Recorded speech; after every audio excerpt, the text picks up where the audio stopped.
Now then, Narborough, near Leicester. It's still the 15th of March 2012, and I've been in to see a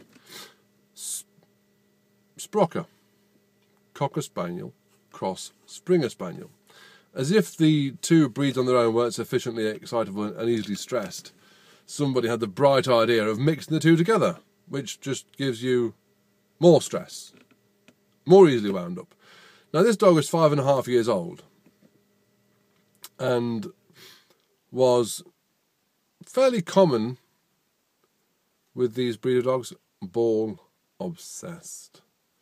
Now, that wasn't the problem. It was part of the problem, but the main problem was that this dog would not come back on the recall. It was destructive at night. It had strong separation anxiety. Would run away overnight sometimes, and really was not being the dog the family wanted. But the main issue was that the dog would, if it couldn't get a ball, then that's when the real anxiety kicked in. And if a ball went under a cupboard, then the dog would literally dig the floor up to get under the cupboard. It was the association of immensely high stress to the ball and the attention that generated was phenomenal. Phenomenal. So you've got to then be working with the mindset of changing perception of how the dog thinks about the ball. If the dog believes it will get attention for the ball, then the ball becomes its world. And you see there's a lot in Border Collies. You see it a lot in working type dogs, the higher drive German Shepherds, Rottweilers, Dobermans, things like that. And the gun dogs and Spaniels, you see these dogs that are literally obsessed by the balls. If a dog only gets attention for working with a ball, then the ball is obviously going to be the biggest part of his life. And when I said that to this owner, that this dog actually prefers a ball to you, that's why it runs away, that's why it doesn't come back to you, the expression was quite baffled, because as far as they were concerned, throwing the ball for the dog meant the dog was having fun, surely. When they actually broke it down,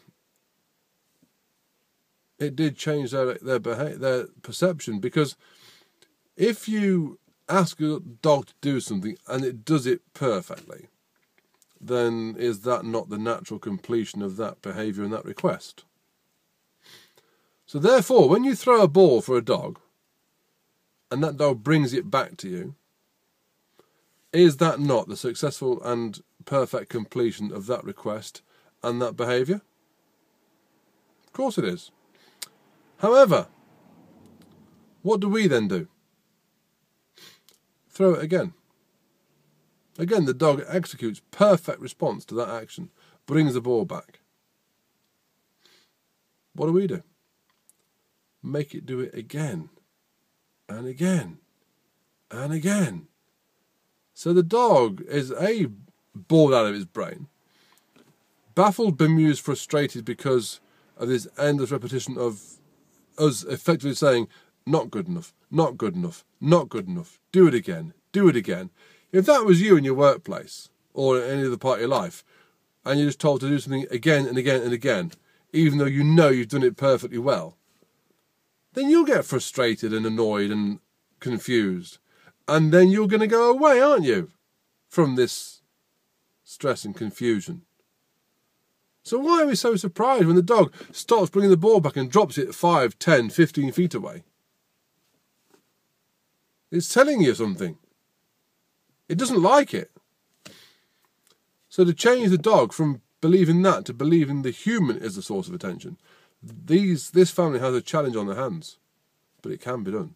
And the dog was starting to do it today, and it was good to see. And I'm hopeful that in 2 weeks' time when I come back, I'll see improvements. Good one today. Very good.